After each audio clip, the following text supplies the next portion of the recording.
more focused as well, didn't he? Different fight. Oh. Good shot. The blue corner. Marami sa ating mga boksingero ngayon ang dumadayo sa ibang bansa para makipaglaban. Marami ang nananalo pero may iba din na natatalo.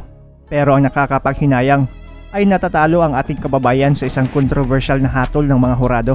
Yung tipong kahit na knockdown na ang kalaban, basta umabot lang sa desisyon ay talo pa din ang ating kababayan. Kaya maraming Pinoy boxing fans ang nagsasabi na kung dadayo ka sa baluarte ng kalaban ay dapat tapusin na lang talaga ang laban via knockout.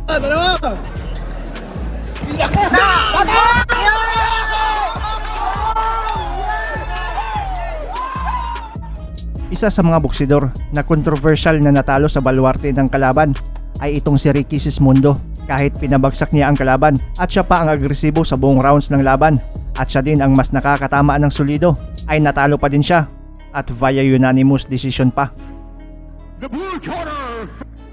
Agosto 20, 2021, lumipad ang Team Sismundo sa Dubai para kasahan itong rising boxing star ng India na si Faizan Anwar. May undefeated record itong si Anwar na 7 wins, 0 loss, 4 dito via knockout. Sa 7 laban niya ay 6 dito ginanap sa bansang Dubai. 20 anyos pa lang itong si Anwar dito. Number 1 siya sa welterweight division sa buong India at number 1 professional boxer din siya sa lahat ng mga professional boxer sa buong India kung ang pag-uusapan ay ang puntos base sa boxrec.com. Habang itong dayong Pinoy na si Ricky Sismundo ay may veteranong record na 35 wins, 15 losses, 3 draws, 17 via knockout at may edad na 34. Pero bago ang laban ay 2 taong walang laban itong si Sismundo. Tila kinuha lang itong Pinoy para gawing pampataba sa kartada ni Anwar. Pero sa mismong laban ay makikitang mas agresibo ang veteranong Pinoy na si Sismundo. Kahit mas matangkad itong mas batang kalaban ay walang takot na sinusugod ito ng ating kababayan. Nakascore pa ng knockdown si Sismundo at talagang makikitang hilong-hilo itong Indiano pero umabot sa desisyon ang laban at ang resulta ay panalo pa ang undefeated na si Anwar via unanimous decision. Marami ang namangha at natulala sa naging hatol ng mga hurado. Pati commentator nga ay inakalang ang Pinoy na ang panalo. Perhaps 1 round away from an upset here. Sabay nating balikan ang labang Ricky Sismundo kontra Faizan Anwar. Muli nating tignan ang laban ng ating kababayan at kung paano ito natalo. Good luck to the both of you. Touch him up. Round 1, pansin na agad na mas matangkad itong kalaban na si Anwar pero makikitang mas agresibo agad ang Pinoy at mas solido din ang mga patama nito. Oh, gets caught there, Sismundo. But that's the heavy-handed Sismundo. 17 stoppages in his 53 fight career. Top quality prospects. I mean, world-class prospects. Records, but you need to look slightly left and see the 35. You don't win 30. Look at the physical makeup of the two, and there are obvious advantages here for Anwar. Normally walking onto that shot.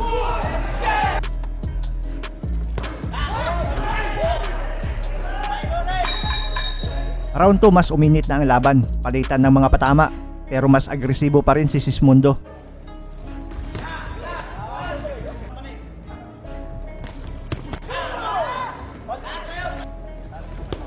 Oh, he gets caught there though, Anwar. Anwar there with a short left hand.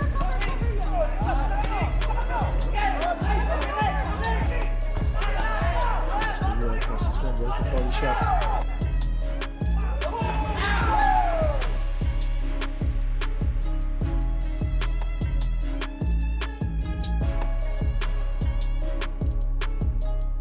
Round 3, bumabawi na ng patama ang kalaban.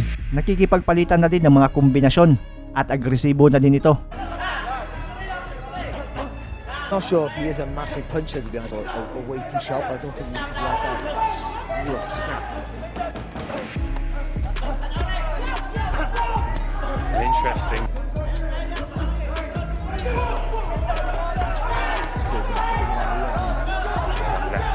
With momentum to it, okay? It makes you want to throw again then. Actually looks a completely different fighter to the way he did in the first round. Boxing rugby, isn't it? This round's been fantastic for him. Technically, tactically really good. Umpisa ng round 4, nalasap ng Indiano ang right uppercut ng Pinoy at bagsak ito. Well, didn't he? Oh. Bumangon pa sa bilang at nakipagsabayan pero makikitang sobrang nahilo ito sa suntok ng ating kababayan. Round. We start the fourth with a flash knockdown.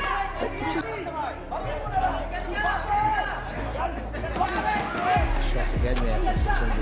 So distant, then in the third round he looked so focused. To show it, just a little bit of panic. Again, just tempo shots there, just not really being fuzzy. I think Ricky Sismundo smells blood here. Dominating for the rest of the round, but How much Sismundo's got left in the tank? Has he got another 4 rounds at this kind of pace?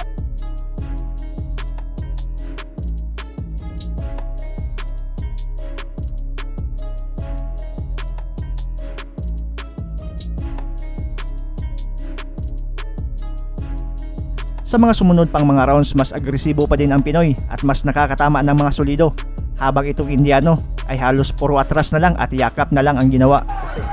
Nice work from Sismundo, going to the body, then finish it with a hook up top.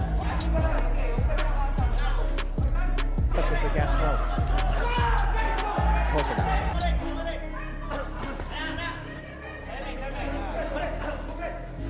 Use the body damage is massive.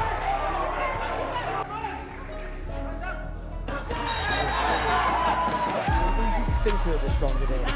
And bam. It wasn't. I know we've mentioned it a few times, but it was just as Anwar really started a relative novice. No matter what his reputation, isn't going to phase it. Not at all. I don't think it's closing at all.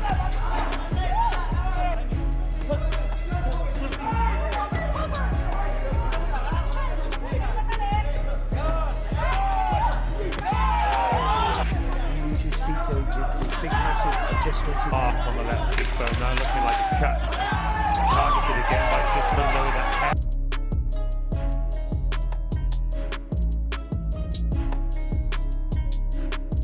Tuloy pa din sa pagdomina sa laban ang Pinoy, habang itong si Anwar ay tila walang magawang solusyon sa pagiging agresibo ni Sismundo. Sismundo.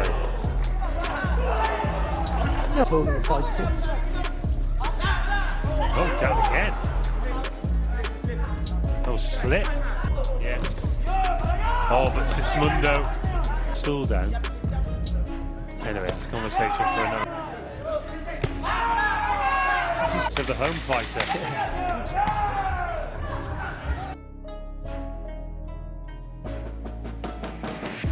Around Shays Janab.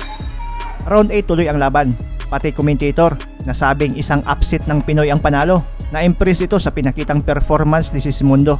John, I could have seen him potentially wearing him down possibly, but Perhaps one round away from an upset here. to be fair though, if you're dictating the pace and the outside of the goal, and again in these sort of close rounds, it's his buzzing around, throwing loads of punches, is what he will. Ricky Sismundo already starting with the celebrations, and he'll certainly be the more confident of the two men. That is it. 8 rounds. Nagtapos ang laban sa scheduled 8 rounds. Umabot sa kamay ng mga horado ang desisyon. Inakala na talaga ni Sismundo dito na siya na ang panalo. Pati commentator nasabing good win for Sismundo. More than enough pa daw. It's a good win for Sismundo for me. I think he's done more than enough. Pero ang inanunsyong panalo ay ang batang undefeated na Indiano at via unanimous decision pa ito. The blue corner! Hi guys, this is Mark Magnifico Magsayo. You are watching Channel Manoy.